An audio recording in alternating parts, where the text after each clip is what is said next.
Well, welcome to your Frankenstein preview. So we're going to be looking at Frankenstein predominantly as an example of Romanticism. You could, of course, read Frankenstein in many ways.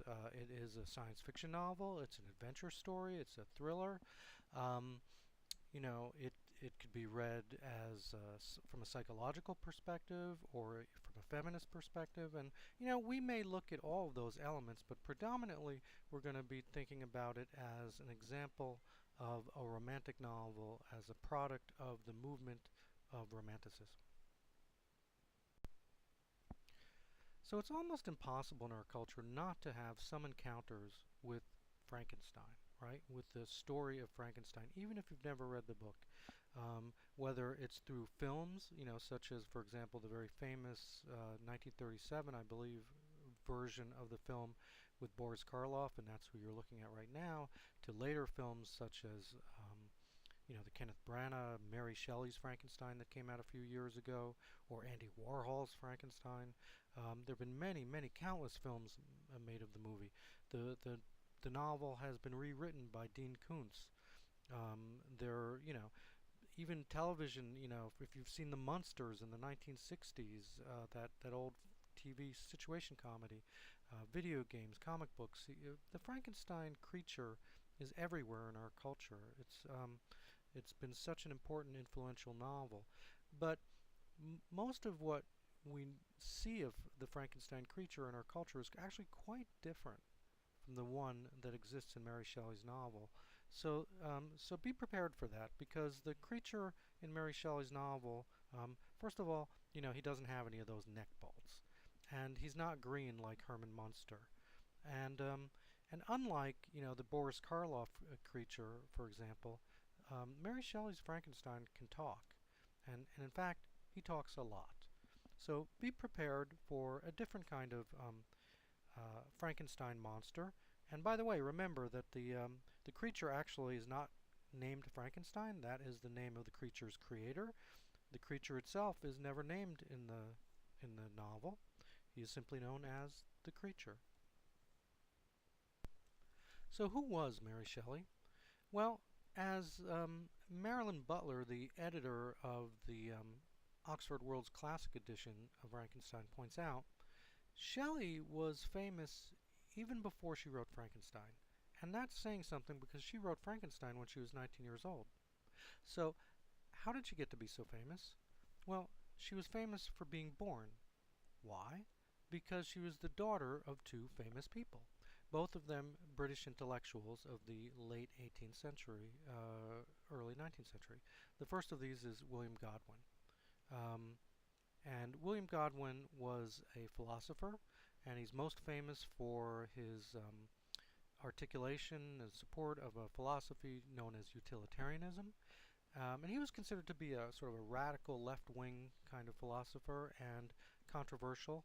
And what is utilitarianism? Well, it is the belief that you measure what is good by what brings the greatest benefit to the greatest number of people. Now, if you think about that, that seems fairly logical, and not very shocking as a moral philosophy.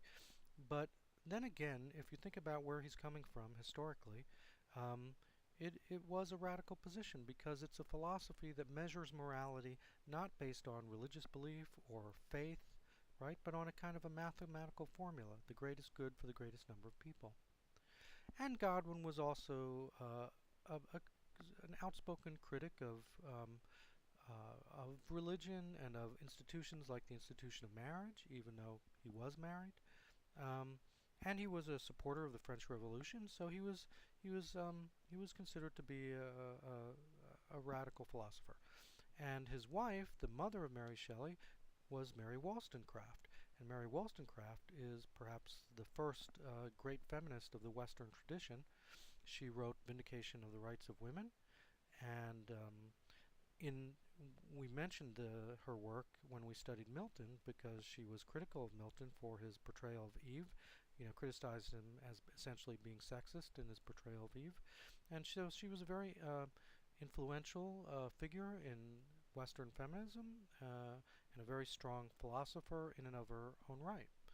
In addition to her famous parents, as a young adult, Mary Shelley was surrounded by famous and important people.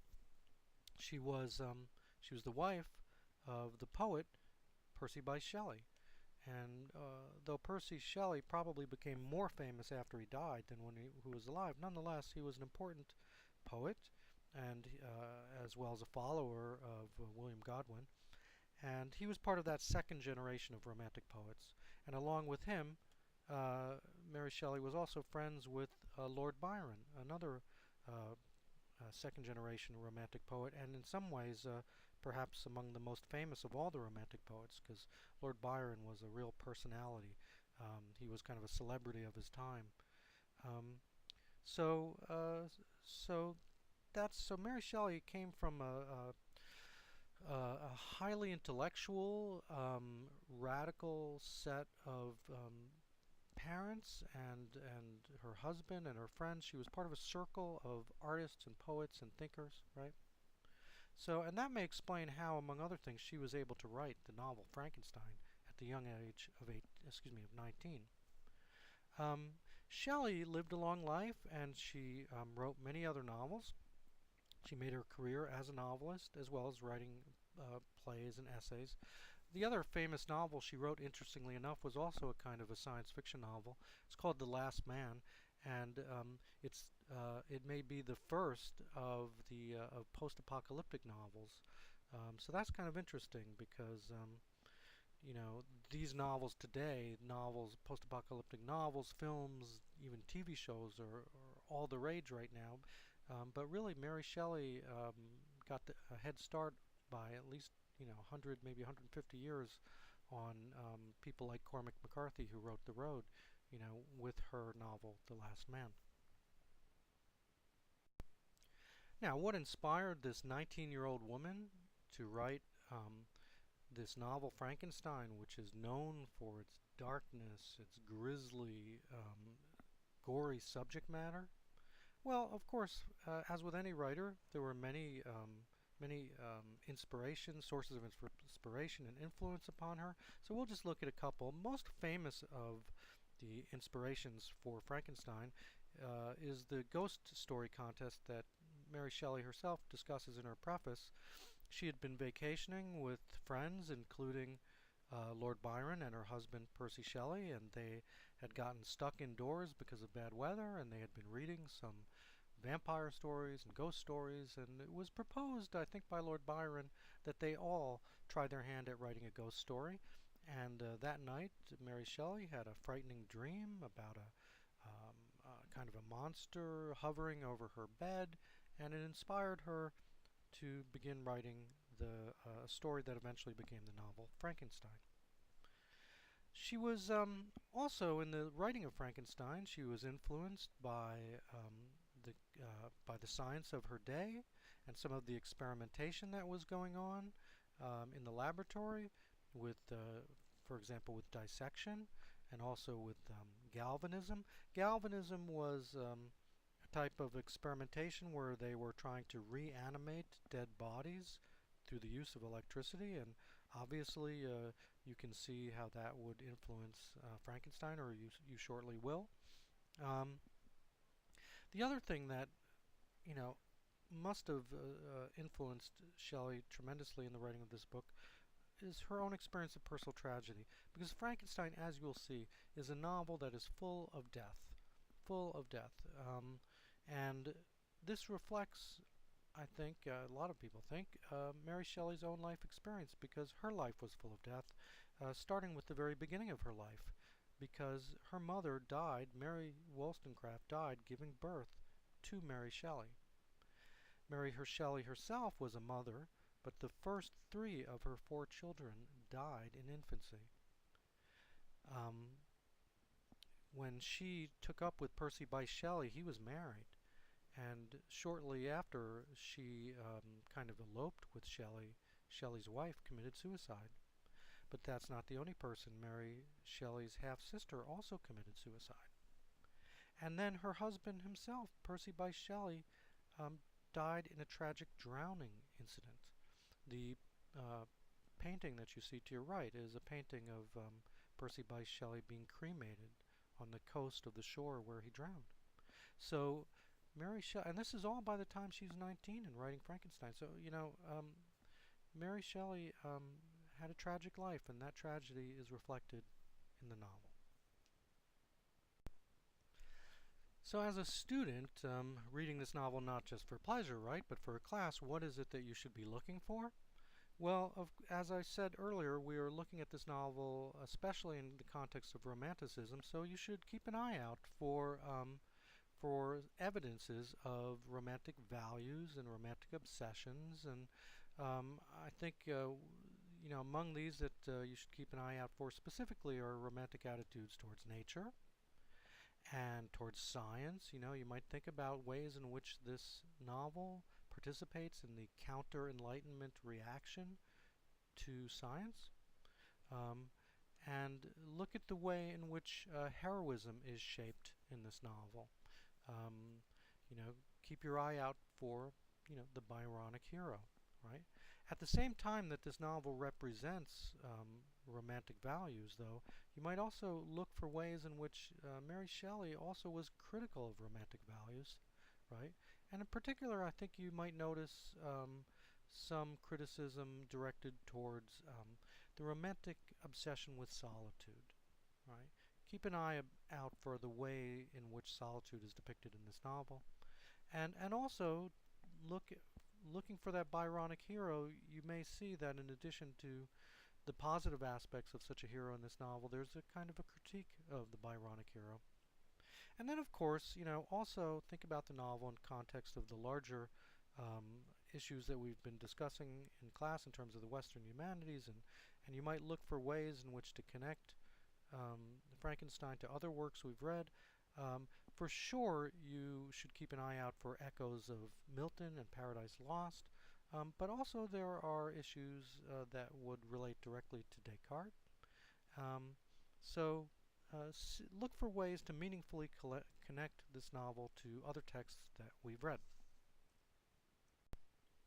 Now, Frankenstein is not a particularly difficult novel to read. I mean, it's certainly not difficult on the level of, say, A Paradise Lost, or even Descartes' Discourse on Method.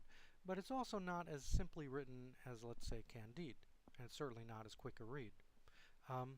It's a fairly dense novel, even though it's relatively short. So it may pose some challenges for you, and probably the greatest challenge is simply that it's not a fast-moving novel. Despite the fact that it is a kind of a thriller and it is a science fiction story, it is a horror story, there's not a lot of action in it. I mean, there are moments of action. There are adventurous things going on there, but it's a fairly slow-moving novel and a very talky novel. There's a lot of description and a lot of philosophy, and so don't expect this to be a page turner, and then you won't be disappointed. Also, don't expect it to find clear-cut good and evil in here. To find, for example, I don't know if there is a real hero in Frankenstein. I don't know if there is anyone truly to be admired in this novel. So don't be surprised if the protagonist of the novel is in some ways not so good, and if the monster of the novel is in some ways not so bad. If you get a chance, have a look at Appendix A. There is an 1831 introduction there. That's an introduction to a later edition of the novel written by Mary Shelley, but it's also useful in understanding the 1818 edition. And for sure you should read the preface to the 1818 edition. That's a required part of our reading. Also, don't make the mistake of skipping the Robert Walton letters at the beginning of the novel. Some students, they open the novel and they see that there's something that occurs in it before chapter 1. It's these letters 1 and 2, and I don't know, they think for some reason these letters are not important, so they skip them. Actually, it's letters 1 through 4, I think. But those letters are part of the novel. They are part of the story, so do not skip them. They're important. Use your endnotes. Our text has some good endnotes that will help to explain some of the cultural, historical, and even scientific context and enrich your reading of the novel. And finally, just enjoy this novel. Frankenstein, as I suggested earlier in the PowerPoint, is a really important story in our culture. It has really infected our culture. You see evidence of the Frankenstein story everywhere today and for a long time. And it's been rewritten in many different ways. You can even think of films like Blade Runner as a version of the Frankenstein story, you know. So you should really take this opportunity to really sit back and enjoy encountering this novel in its original form, encountering the Frankenstein myth in its original form, because I think what you'll see is that it's quite different from what it has become in film and movies and television.